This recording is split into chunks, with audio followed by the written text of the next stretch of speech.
Firman Tuhan Harian. Mereka yang mampu berdiri teguh dalam masa penghakiman dan penghajaran Tuhan pada akhir zaman, yaitu pada masa pentahiran terakhir, adalah orang-orang yang akan masuk ke dalam tempat perhentian terakhir bersama Tuhan.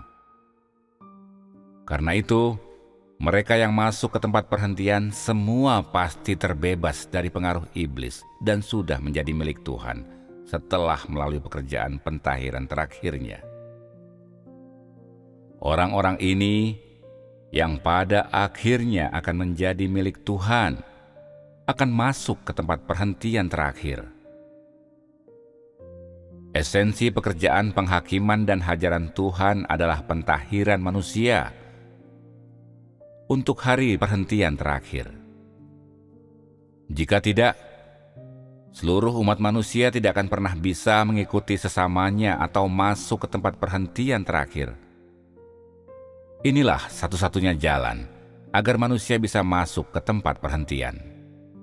Hanya pekerjaan pentahiran Tuhan yang mampu mentahirkan manusia dari ketidakbenaran mereka, dan hanya pekerjaan hajaran dan penghakimannya yang mampu menyoroti hal-hal yang tidak patuh di antara manusia, sehingga memisahkan orang-orang yang dapat diselamatkan dari yang tidak, serta mana yang akan tinggal dari yang tidak.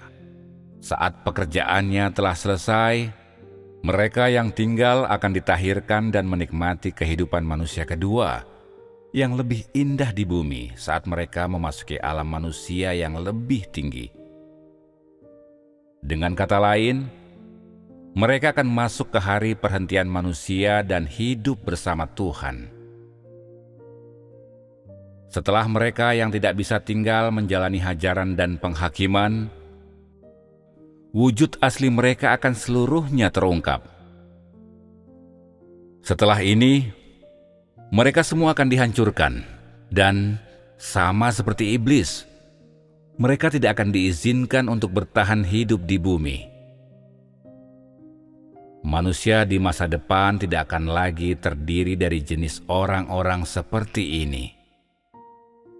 Orang-orang ini tidak layak masuk ke tanah tempat perhentian akhir, maupun memasuki hari perhentian yang akan dimiliki Tuhan bersama dengan manusia. Karena mereka adalah target penghukuman dan merupakan orang-orang jahat, dan mereka bukan orang-orang benar. Mereka sudah pernah ditebus dan sudah dihakimi dan dihajar. Mereka juga sudah pernah memberikan pelayanan kepada Tuhan. Tetapi ketika hari terakhir tiba, mereka tetap akan dilenyapkan dan dihancurkan oleh karena kejahatan mereka sendiri dan oleh karena ketidaktaatan dan sifat mereka sendiri yang tidak dapat ditebus. Mereka tidak akan ada lagi di dunia masa depan, dan mereka tidak akan ada lagi di antara umat manusia di masa depan. Semua dan setiap pelaku kejahatan, semua dan setiap orang yang belum diselamatkan akan dihancurkan ketika yang kudus di antara umat manusia memasuki tempat perhentian. Terlepas apakah mereka adalah roh orang mati ataupun mereka masih hidup dalam daging. Terlepas pada zaman apakah roh-roh pelaku kejahatan dan orang-orang pelaku kejahatan atau roh-roh orang benar dan orang-orang yang melakukan kebenaran itu hidup.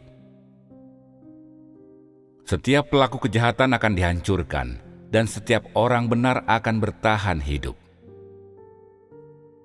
Apakah seseorang atau sesosok roh menerima keselamatan tidak sepenuhnya ditentukan berdasarkan pekerjaan di akhir zaman, tetapi lebih ditentukan berdasarkan apakah mereka telah menolak atau tidak taat kepada Tuhan. Jika orang-orang pada zaman sebelumnya melakukan kejahatan dan tidak dapat diselamatkan, mereka pasti akan menjadi sasaran penghukuman. Jika orang-orang pada zaman ini melakukan kejahatan dan tidak dapat diselamatkan, mereka juga pasti akan menjadi sasaran penghukuman. Orang dipisahkan atas dasar kebaikan dan kejahatan. bukan atas dasar zaman. Begitu orang dipisahkan atas dasar kejahatan dan kebaikan, mereka tidak langsung dihukum atau diberi upah. Sebaliknya, Tuhan hanya akan melakukan pekerjaannya untuk menghukum orang jahat dan memberi upah orang baik setelah ia melakukan pekerjaan penaklukan di akhir zaman.